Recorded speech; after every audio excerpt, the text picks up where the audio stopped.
الحمدللہ سالانہ محفل پاک میں ہم سب شریک ہیں۔ اللہ تبارک و تعالی ہماری حاضری کو اپنی بارگاہ میں قبول اور منظور فرمائے، اور دعا کرتے ہیں مولا تبارک و تعالی ہمیں صحیح سننے، سمجھنے اور عمل کی توفیق عطا فرمائے۔ سامعین محترم، آج کی محفل اپنے عنوان اور اپنے مضمون میں بہت ہی اہمیت کی حامل ہے۔ یہ فقط ایک واقعہ ہی نہیں بلکہ ایک تاریخ ہے، تاریخ ساز واقعہ ہے کہ جس نے تاریخ کا رخ موڑ دیا۔ حضرت سیدنا امام حسین امام علی مقام رضی اللہ تعالی عنہ کی شخصیت کو دو حصوں میں اگر سمجھنے کی کوشش کریں تو انشاءاللہ ہمارے لیے ایک عمل کی صورت ظاہر ہوگی۔ آپ کی ایک شخصیت کا پہلو وہ ہے جو آپ کا ایک فضائل کا ہے، اور ایک پہلو وہ ہے جو آپ کے عملی زندگی میں قدم رکھنے کا ہے۔ فضائل و مناقب اللہ نے بے شمار عطا فرمائے۔ کیا کم ہے کہ نانا سید الانبیاء، کیا کم ہے والد سید الاولیاء، کیا کم ہے والدہ سیدۃ نساء اہل الجنہ، کیا کم ہے کہ حسن والحسین سیدہ شباب اہل الجنہ، وہ انبیاء کے سردار، وہ اولیاء کے سردار، وہ جنت کی عورتوں کی سردار، یہ نوجوانوں کے سردار۔ تو جنت کے اندر کوئی بوڑھا تو جائے گا نہیں۔ وہ مشہور واقعہ ہے کہ ایک خاتون بوڑھی بارگاہ رسالت میں حاضر ہوئی، عرض کیا رسول اللہ دعا کیجئے کہ میں جنت میں چلی جاؤں۔ آپ نے فرمایا کوئی بوڑھی جنت میں نہیں جائے گی۔ وہ رونے لگی۔ آپ علیہ السلام نے فرمایا کہ جو بھی جنت میں جائے گا اسے شباب عطا کر کے پھر جنت میں داخل کیا جائے گا۔ یعنی بچہ ہے تو جوان ہو جائے گا، بوڑھا تھا دنیا میں تو کوئی بات نہیں، جب وہ جنت میں داخل ہوگا تو عین شباب، خوبصورتی اس کے عطا کی جائے گی، پھر جنت میں داخل ہوگا۔ اور سیدہ شباب اہل الجنہ، جو جنت میں نوجوان ہوں گے سب کے سردار حضرت امام حسن اور حسین ہوں گے۔ نبی علیہ السلام کی جزئیت مبارکہ، آپ کا جزء اطہر ہونا، آپ کی جزئیت، آج کے زمانے میں اس کو سمجھنا آسان ہے کہ ہمارے اندر سیلز ہیں، منتقل ہو رہے ہیں، اس کے اوپر ریسرچ ہو رہی ہے کہ کس طرح والدین کے سیلز آگے بڑھ رہے ہیں۔ ایک ایک سیل کے اندر پوری تاریخ، خاندان کا پس منظر، بیک گراؤنڈ موجود ہے۔ ڈی این اے ٹیسٹ ہو رہا ہے۔ وہ سیل، وہ جزئیت جو اللہ نے اپنے حبیب کو عطا فرمائی، وہ جزئیت منتقل ہوتے ہوتے اللہ نے آپ کے خاندان کے ہر شہزادے کو عطا فرمائی۔ نبی علیہ السلام کی بناوٹ، آپ کا خلق، حضور نے فرمایا اول ما خلق اللہ نوری وکل شیء من نوری۔ اللہ نے جس چیز کو سب سے پہلے بنایا وہ اللہ نے میرے نور کو بنایا، پھر میرے نور کے سبب ساری کائنات کو تخلیق فرمایا۔ نبی علیہ السلام کا مد مقابل کوئی نہیں۔ آپ کا جسم اطہر جہاں ہو وہ جگہ فضیلت والی، حتیٰ کہ تمام علماء نے یہ مسئلہ لکھا مستند کہ جس جگہ پر آج آپ آرام فرما ہیں وہ مقام اور وہ جگہ عرش معلیٰ سے بھی افضل ہے، اس جگہ سے بھی افضل ہے۔ کوئی کہے وہ اللہ کی جگہ، اللہ جگہ سے پاک ہے، اس کی خصوصی رحمت عرش معلیٰ پر ہے، لیکن جس وقت سرکار کی طرف دیکھا جائے تو عرش معلیٰ پر جو رحمت اتر رہی ہے اس سے کروڑوں درجات زیادہ سرکار کی طرف متوجہ ہے۔ ان اللہ و ملائکتہ یصلون علی النبی، اللہ اور اس کے رسول، اللہ اور اس کے فرشتے اپنے نبی صلی اللہ علیہ وسلم پر درود بھیجو۔ یا ایھا الذین آمنوا صلوا علیہ وسلموا تسلیما، اے ایمان والو تم بھی ان کی بارگاہ میں صلاۃ و سلام پڑھتے رہا کرو، درود پڑھتے رہا کرو۔ خصوصی رحمت آپ صلی اللہ علیہ وسلم کی طرف متوجہ ہے۔ فضائل، اوروں کا نسب ان کے والد کی طرف سے چلتا ہے، لیکن ان کی خصوصیت کہ اللہ نے ان کی والدہ سے ان کے نسب کو سرکار سے جوڑ دیا صلی اللہ علیہ وسلم۔ حضرت موسیٰ کاظم رضی اللہ تعالی عنہ سے ہارون الرشید بنو عباس کے خلیفہ وقت بہت ہی محبت کرنے والے خلیفہ تھے، نیک آدمی تھے، بہت پڑھے لکھے زیرک آدمی تھے۔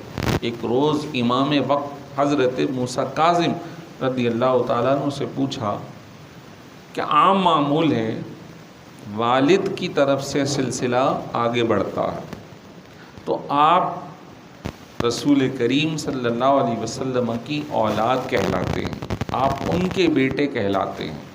سادات کرام، آخر کیا وجہ ہے؟ آپ نے جواب میں ایک آیت مبارکہ سورہ انعام کی پڑھی، وَزَكَرِيَّا وَيَحْيَا وَعِيسَى وَإِلْيَاسَ۔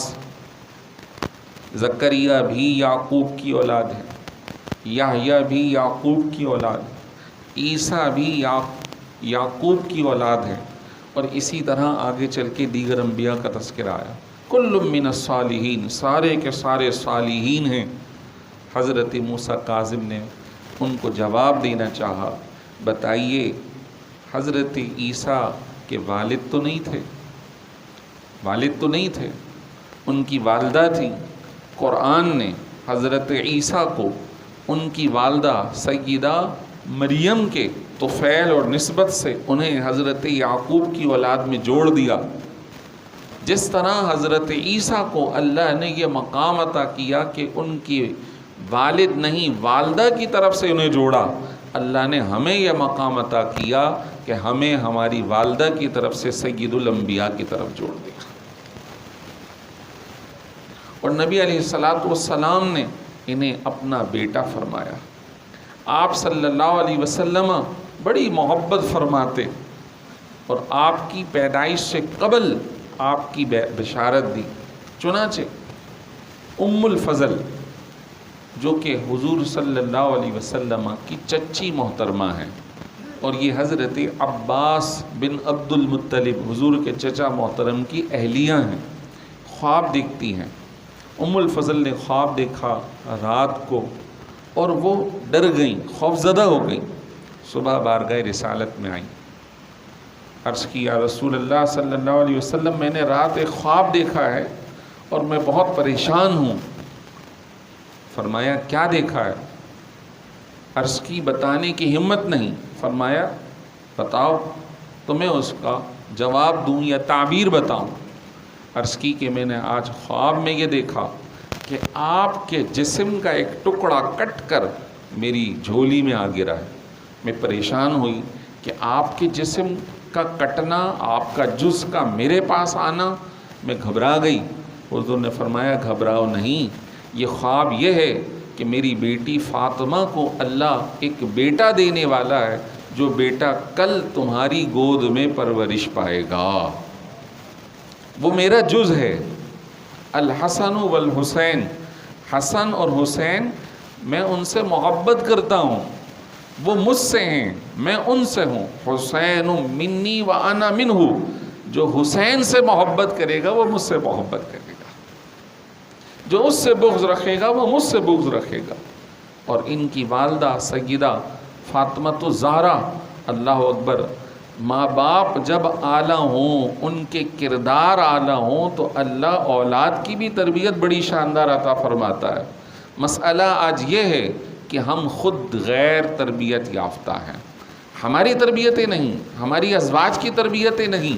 آج ہم اپنی اولاد کو اچھی تربیت دینے کے اہل نہیں، تو آئندہ آنے والی نسلیں اور بھی کمتر ہیں۔ ہمیں خود کو درست ہونا پڑے گا۔ اگر ادھر دیکھنا ہے تو فقط فضائل نہیں، ان کی مشقتیں ہیں۔ وہ ماں تھی جو پوری رات عبادت کیا کرتی تھی، سجدے میں پوری رات گزار دیا کرتی تھی۔ حضرت بلال جب اذان دیا کرتے تو رب کی بارگاہ میں شکوہ کرتی، مولا رات چھوٹی بنائی ہے کہ فاطمہ کا ایک سجدہ پورا نہیں ہو پاتا۔ آج بتائیے نا، مائیں نمازیں پڑھ رہی ہیں، آج بتائیے کیا وہ کیفیتیں ماؤں کے پاس ہیں؟ آج بتائیے وہ والدین موجود ہیں، دستیاب ہیں؟ آج ہم چاہتے ہیں کہ ہماری نسل اس راہ پر چلے، لیکن ہم خود اس راہ پہ چلنے کو تیار نہیں۔ حضرت علی المرتضیٰ کرم اللہ وجہ الکریم راتوں کو تہجد گزار، عبادت گزار، دن میں روزہ رکھنے والے، مجاہد وقت، اور علمی مقام اتنا کہ فیصلوں کے حوالے سے آپ صلی اللہ علیہ وسلم نے انہیں قاضی القضات مقرر کیا تھا، چیف جسٹس اپنے زمانے میں خود حضور نے مقرر کیا، یمن جائیے آپ وہاں کے قاضی ہیں۔ پھر یہ عہدہ ختم نہ ہوا، حضرت صدیق اکبر کے زمانے میں بھی آپ قاضی القضات تھے، عمر فاروق کے زمانے میں قاضی القضات تھے، ان کے مشیر تھے، حضرت عثمان غنی کے زمانے میں قاضی تھے۔ جب ایسا علم ہو، پختہ علم ہو، تو جب وہ اپنی اولاد کو منتقل کرے گا، اپنی نسل کو منتقل کرے گا، تو کیوں نہیں وہ صاحبان علم ہوں گے؟ کیوں نہیں وہ اپنے وقت کے امام ہوں گے؟ کیوں نہیں وہ اپنے وقت کے تہجد گزار ہوں گے؟ کیوں نہیں وہ عبادت گزار ہوں گے؟ کیوں نہ وہ صدقہ و خیرات کرنے والے ہوں گے؟ انہوں نے اپنے ماں باپ کو اس طرح دیکھا۔ کیسے دیکھا؟ سورہ دہر پڑھ لیجئے تو دہر کے اندر یہ تذکرہ آتا ہے، انما نطعمکم لوجہ اللہ لا نرید منکم جزاء ولا شکورا۔ 2 دن کا فاقہ ہے، کھانا نہیں کھایا، روزہ رکھ لیا، پھر اس روزے کی حالت میں ایک شخص کے یہاں کام کیا، حضرت علی المرتضیٰ کرم اللہ وجہ الکریم نے، اجرت میں 1 سا یعنی تقریباً 4.5 کلو کھجوریں ملی ہوں گی، شام کو لے آئے کہ اب روزہ اس سے افطار ہوگا۔ ابھی عصر کا وقت ہے کہ ایک سائل چلا آیا، اللہ کے نام پہ دے دو، اللہ کے نام پہ دے دو۔ جب نام الہی آیا تو وہ تو محبت ان کے دلوں میں جا گزری، وہ تو صبح و شام اللہ کے ذکر میں زندگی بسر کر رہے ہیں۔ اولاد دیکھ رہی ہے، ماں باپ فاقے سے ہیں، روزہ رکھے ہوئے ہیں، بلا سحری روزہ رکھ لیا ہے، لیکن جب اللہ کا نام آیا تو وہی کھجوریں اٹھا کے اللہ کے نام پہ دے دی۔ یہی وجہ ہے کہ جب بڑے ہوئے تو حضرت امام حسین رضی اللہ تعالیٰ عنہ کی زندگی بتاتی ہے کہ انہوں نے اپنا مال اللہ کی راہ میں جتنا ہو سکتا تھا زیادہ سے زیادہ، کوئی سائل اور فقیر ان کے گھر سے خالی نہیں جایا کرتا تھا۔ اور کبھی تو ایسا ہوا کہ آپ نے جو کچھ تھا برتن تک اپنے گھر کے سارے اللہ کے راہ میں دے دیے، پھر آیا پھر قربان کر دیا۔ حج پہ گئے، کتنے حج کیے؟ آپ رضی اللہ تعالیٰ عنہ نے 25 حج پیدل کیے ہیں، مدینہ منورہ سے مکہ مکرمہ۔ کیا سواری نہیں تھی؟ کیا مال نہیں تھا؟ سب کچھ تھا، لیکن محبت اور ادب میں پیدل سفر کیا کرتے تھے کہ میں اللہ کے گھر جاؤں تو ادب سے جاؤں۔ عبادت گار تھے، تہجد گزار تھے، حاجی تھے، اور نہ جانے کتنے ہی اعمال خیر کے مجموعہ تھے۔ علم کمال درجے کا تھا۔ آپ چھوٹے ہیں، سرخ جوڑا پہنے ہوئے ہیں، حضور منبر پہ بیٹھے خطاب فرما رہے ہیں، جیسے میں آپ کو درس دے رہا ہوں۔ آپ صلی اللہ علیہ وسلم خطاب فرما رہے ہیں، صحابہ کو درس دے رہے ہیں، چیزیں سمجھا رہے ہیں۔ حجرے سے شہزادے نکل آئے، چھوٹے ہیں، چلا نہیں جا رہا، گر گئے۔ حضور علیہ السلام نے تقریر روک دی، خطبہ روک دیا، اور جا کر انہیں اٹھایا، بوسہ دیا، گود میں بٹھایا، اور آپ علیہ السلام انہیں کہتے ہیں کہ یہ میرے پھول ہیں، یہ میرے بیٹے ہیں، انہیں سونگ رہے ہیں۔ آج دیکھیے اگر مسجد میں بچے آ جائیں تو ہمارے ذہنوں میں کچھ خیالات آنا شروع ہو جاتے ہیں، یار بچے مسجد میں شور کریں گے۔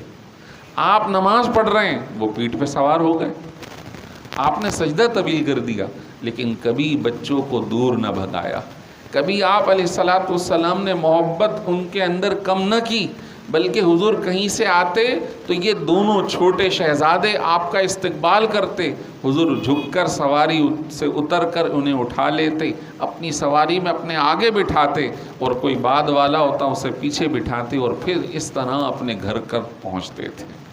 ایک روز رو رہے ہیں آپ علیہ الصلوۃ والسلام، اپنے گھر میں مسجد جا رہے تھے، آواز سنی کہ فاطمہ کے گھر سے حسین کے رونے کی آواز آ رہی ہے، گئے دستک دی، فاطمہ حسین کو مجھے دے دو، اس کا رونا مجھے اچھا نہیں لگتا۔ پیار کیا، محبت کی، اور جب کبھی روتے تو آپ انہیں تسلی دیتے۔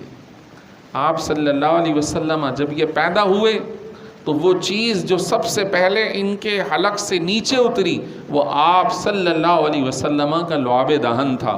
وہ لعاب کے کنویں میں ڈال دیں تو سوکھا کنواں بھر آتا تھا، کھارا کنواں میٹھا ہو جایا کرتا تھا۔ وہ لعاب دہن کہ جس کا کوئی مد مقابل نہیں، آپ صلی اللہ علیہ وسلم نے اس سے پہلی غذا حضرت امام حسین کو عطا فرمائی۔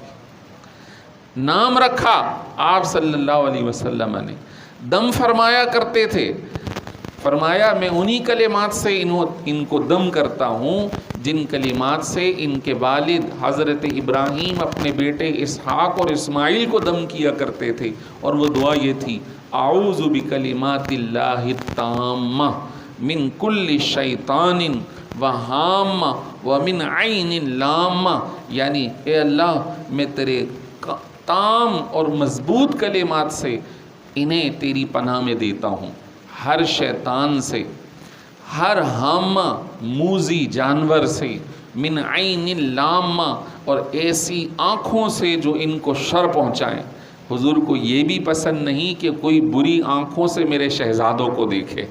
ذرا سوچئے کہ حضور جنہیں چومیں، حضور جنہیں سونگیں، حضور جنہیں دم کریں، حضور جنہیں اپنا لعاب دہن پلائیں، حضور جنہیں اپنے سواری پر سوار کریں، حضور جنہیں اپنی پیٹھ پر سوار کریں، حضور جس کے لیے ممبر چھوڑ دیں، اس سے کتنی محبت کرتے ہوں گے۔ اللہ اکبر۔ اور تربیت بچپن سے، کھجوریں آئی ہوئی ہیں زکوٰۃ کی، چھوٹی عمر ہے، اٹھا لی، فرمایا نکال دو، نکال دو، کہ یہ ہمارے گھر والوں کے لیے جائز نہیں ہے، چھوٹے ہیں۔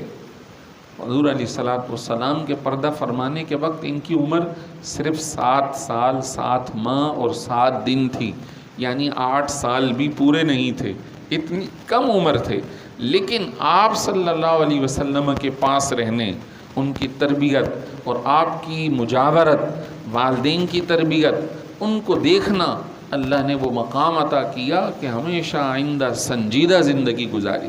اور پھر یہی وجہ تھی کہ پھر وہ کسی سے گھبراتے نہیں تھے۔ بعد میں جب وہ جوان ہو گئے، 30 سال کے ہو گئے، تو انہوں نے کئی اسلامی جنگوں کے اندر حصہ لیا۔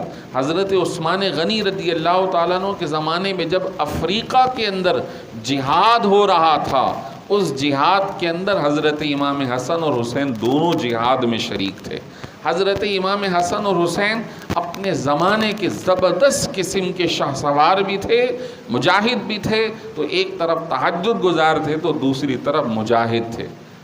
آپ رضی اللہ تعالیٰ عنہ صرف ایک شاہانہ زندگی، پیرانہ زندگی یا خاندانی پس منظر کی بنیاد پہ زندگی نہیں گزاری، بلکہ انہوں نے ایک عملی زندگی گزاری۔ ان کے اندر وہ جو مادہ تھا مشقت کا، محبت کا، عبادت کا، وہ سارا جو والدین میں پایا جاتا تھا وہ اللہ نے انہیں ان کی زندگی میں عطا فرمایا۔ حضرت امام حسن اور حسین دونوں ہی اپنے وقت کے زبردست عالم دین تھے۔ لوگ ان سے آ کر احادیث طیبہ سنا کرتے تھے، جو انہوں نے اپنے والد سے سنی، جو انہوں نے اپنی والدہ سے سنی، جو انہوں نے خود سرکار دو عالم صلی اللہ علیہ وسلم سے سنی۔ اب یہ جو مسئلہ مشہور و معروف ہے کہ زکوٰۃ سادات کرام کو نہیں دی جائے گی، یہ حدیث کس نے بیان کی؟ یہ حضرت امام حسین نے بیان کی۔ ان کو اس وقت فرمایا تھا جب یہ 5-6 سال کے تھے، لیکن اس کے باوجود اللہ نے ذہانت مضبوط عطا فرمائی۔ آج 6-8 سال کے بچے کو تو استنجا کرنے کا طریقہ نہیں معلوم، وضو کا طریقہ نہیں معلوم، صحیح سے نماز پڑھنے کا طریقہ نہیں معلوم. آج ہم اپنے بچوں کو دنیاوی تربیت دے رہے ہیں، اچھے اسکول بھیج رہے ہیں، ان کو پیمپر کے ساتھ اسکول بھیجنے پر راضی ہیں، انہیں ہم ٹیوشن اچھی سہولیات دینے کو راضی ہیں، لیکن دین کی تربیت دینے میں ہم پیچھے ہیں. بہت بڑا احسان مارا تو کسی قاری کو بلا لیا، اس کو بھی سخاوت کا جوتا مارا کہ میں نے تجھے 2000 دے دیے، بہت احسان کیا، تو میرے بچے کو قرآن پڑھا دے. کبھی اس سے یہ نہیں پوچھا کہ تو پڑھا کیا رہا، کبھی اس سے سنا نہیں. میں کہتا ہوں کہ جس قدر آپ صرف کر رہے ہیں دنیا کے لیے، دنیا کو اچھا بنانے کے لیے، اس کی آخرت کو اچھا بنانے کے لیے بھی صرف کیجیے. اس دنیا کے خرچ کرنے پر کوئی ثواب نہیں ہے، لیکن آخرت کے بارے میں صرف کرنے پر ضرور ایک ایک ذرے پر اللہ ثواب اور اجر عطا فرمائے گا. آپ اس کی اچھی تربیت کریں، اس کو دیندار بنائیں. میں نے جیسے عرض کیا کہ آج ہم والدین کی تربیت کی کمی ہے تو ہم اولاد میں بھی وہ چیز منتقل نہیں کر پا رہے، تو ہمیں خود بھی سیکھنے کی ضرورت ہے. جب اولاد ہمیں قرآن پڑھتا ہوا دیکھے گی، اولاد ہمیں محبت رسول میں روتا ہوا دیکھے گی، جب ہمیں اچھے اعمال کرتے ہوئے دیکھے گی، بے حیائی سے دور رہتے ہوئے دیکھے گی، یقین مانیے اللہ تعالیٰ اس عمل کی برکت سے اولادوں کو بھی نیک راستے پر چلا دے گا. تو ہمیں خود پہلے یہ تہیہ کرنا ہے کہ انشاءاللہ ان برے کاموں سے محفوظ رہنا ہے. ہم ان کا نام لیوا تو ہیں، ذرا سوچئے کہ آج سینکڑوں ہزاروں جگہ پر ان کی محبت کی محافل اور مجالس جاری ہیں، اور وہ لوگ جو بہت زیادہ محبت کے دم بھرتے ہیں ان کو بھی دیکھا جا سکتا ہے. لیکن ذرا سوچیں کہ حضرت امام حسین کی سیرت کیا ہے، انہوں نے کیسی زندگی بسر کی، ان کی شہادت کس موقع پر اور کیسے ہوئی. نماز میں ہوئی، سجدے میں سر کٹا، جو بھی مخالفین تھے اسے چھوڑ دو ایک لمحے کے لیے، لیکن اس عمل کو دیکھیے کہ ان کی آخری زندگی کا عمل بھی نماز ہے. آج ہم اپنے آپ کو حسینی تو کہیں لیکن عمل یزیدی ہو جائیں. دعوی حسینی ہے، کردار یزیدی. لہذا دعوے کے ساتھ کردار بھی حسینی بنانے کی کوشش کیجیے. اب آئیے حضرت امام حسین رضی اللہ تعالیٰ عنہ کے اس خصوصی حصے کی طرف کہ جس کی بنیاد پہ شہادت ہوئی. حضرت امام حسین رضی اللہ تعالیٰ عنہ اتنے اعلیٰ خاندان کے، ایسی تربیت پانے والے جنہوں نے صحبت رسول اٹھائی ہو، جنہوں نے ایک کھجور پیٹ میں جانا گوارا نہ کیا ہو، تھکوا دیا، حسین نکال دو، یہ ہمارے لیے جائز نہیں. یہ کیسے ان کو برداشت ہو سکتا ہے کہ کوئی احکام شرع کے خلاف کام کر رہا ہو اور اس کی حمایت کی جائے. حضرت امام حسین رضی اللہ تعالیٰ عنہ 50 سال سے زائد، تقریباً 54-55 سال کی عمر ہے. سن 60 ہجری کے اندر، 61 کے اندر جو ہے یہ یزید سربراہ وقت بنتا ہے. حضرت امیر معاویہ رضی اللہ تعالیٰ عنہ کے وصال کے فوراً بعد اس نے اعلان کر لیا کہ میں اب ریاست اسلامی کا سربراہ ہو گیا. جبکہ دیکھیے والدین بسا اوقات اچھی تربیت کی کوشش کرتے ہیں، لیکن اولاد بگڑ جائے تو بڑے ہونے کے بعد اولاد اپنے کردار اور عمل کی خود جواب دہ ہے، خود جواب دہ ہے. تو الزام آپ کے والد پر نہیں ہے، اس کے والد پر نہیں ہے. یعنی حضرت سیدنا امیر معاویہ رضی اللہ تعالیٰ عنہ پہ کوئی انگلی ہم نہیں اٹھائیں گے، وہ صحابی رسول ہیں. لیکن اس یزید شخص نے جو فسق و فجور کا بازار گرم کیا، کہتے ہیں تاریخ اسلام کا یہ پہلا بندہ ہے کہ جس نے اپنی ریاست اور اپنی حکمرانی کو بچانے کے لیے لوگوں کو، سینکڑوں نہیں ہزاروں لوگوں کو قتل کیا. یہی رویہ آج بھی ہے، مارو حکومت کرو. شہر کراچی والے لوگ جو سمجھدار ہیں وہ اس چیز کو سمجھتے ہیں کہ کس طرح اس علاقے کے اوپر حکمرانی ہوئی ہے، ہوتی رہی ہے اور ہوتی ہے. یہ پہلا بندہ تھا تاریخ اسلام میں کہ جس نے اپنی حکمرانی کو بچانے کے لیے کتنے ہی لوگوں کو، کتنے ہی لوگوں کو شہید کیا. سب سے پہلے اس نے آرڈر جاری کیا سربراہ بننے کے ساتھ ہی کہ مدینہ منورہ کا جو گورنر حضرت امیر معاویہ کے زمانے میں ولید بن عقبہ تھا، اس کو پیغام لکھا کہ ان کا انتقال ہو گیا، لہذا اب میں امیر ہو چکا ہوں، اب تم میری بیعت کرو، اور جتنے بھی اس آبادی کے لوگ ہیں ان کو بھی کہو کہ اس امیر کی بیعت کی جائے. حضرت امام حسین رضی اللہ تعالی عنہ کے پاس ولید بن عقبہ پہنچا اور کہا کہ ان کا انتقال ہو چکا اور اب یزید بن معاویہ سربراہ ہے، لہذا اس کی بیعت کی جائے. آپ نے فرمایا کہ میں اس وقت بیعت کرنے کا متحمل نہیں، میں تنہائی میں بیعت کرنے کا روادار نہیں، لہذا اس بیعت کو ابھی مؤخر کیا جائے. کہا کہ نہیں آپ ابھی کریں. نے کہا نہیں میں ابھی نہیں کر سکتا، اس کو کچھ سوچنے کا موقع دیا جائے، اور آپ نے اس کو منع کر دیا.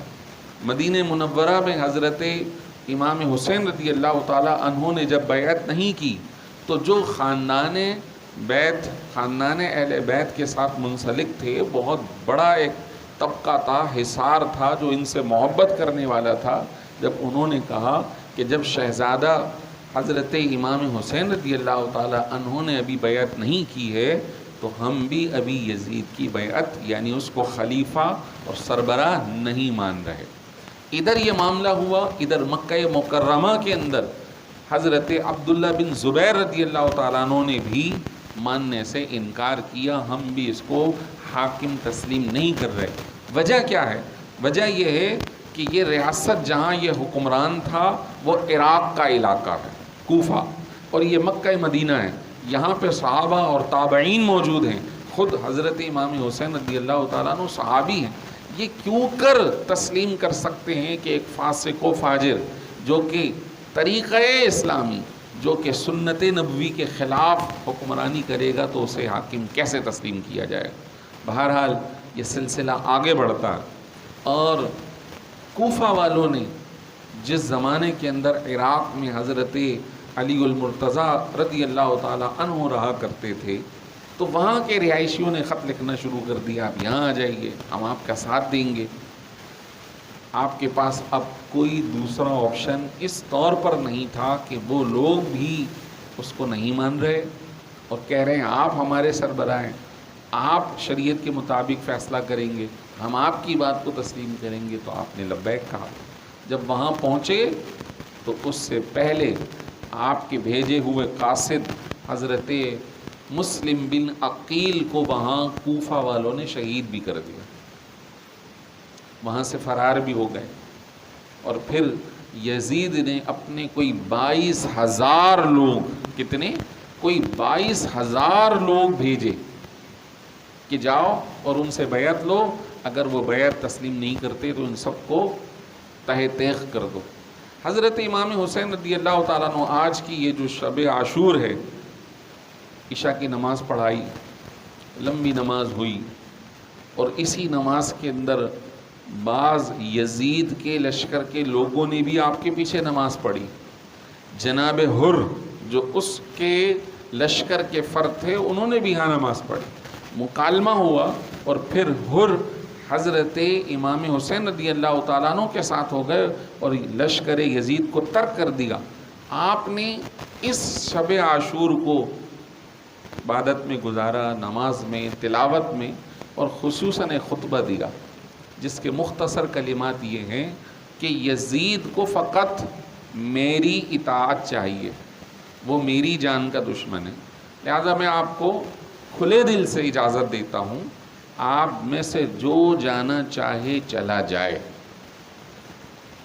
لیکن میں اسے تسلیم نہیں کروں گا. اگر میں نے تسلیم کر لیا تو کل قیامت تک برے شخص کی اطاعت کا گویا میں بھی ایک فرد شمار ہو جاؤں گا، جو کہ میں نہیں چاہتا. کسی بھی شخص نے واپسی جانے کو پسند نہیں کیا، حتیٰ کہ جب اگلا روز ہوا تو بیٹے، چھوٹے بڑے، بھتیجے بھانجے، چچا زاد بھائی، سارے کے سارے میدان کارزار میں شہید کر دیے گئے۔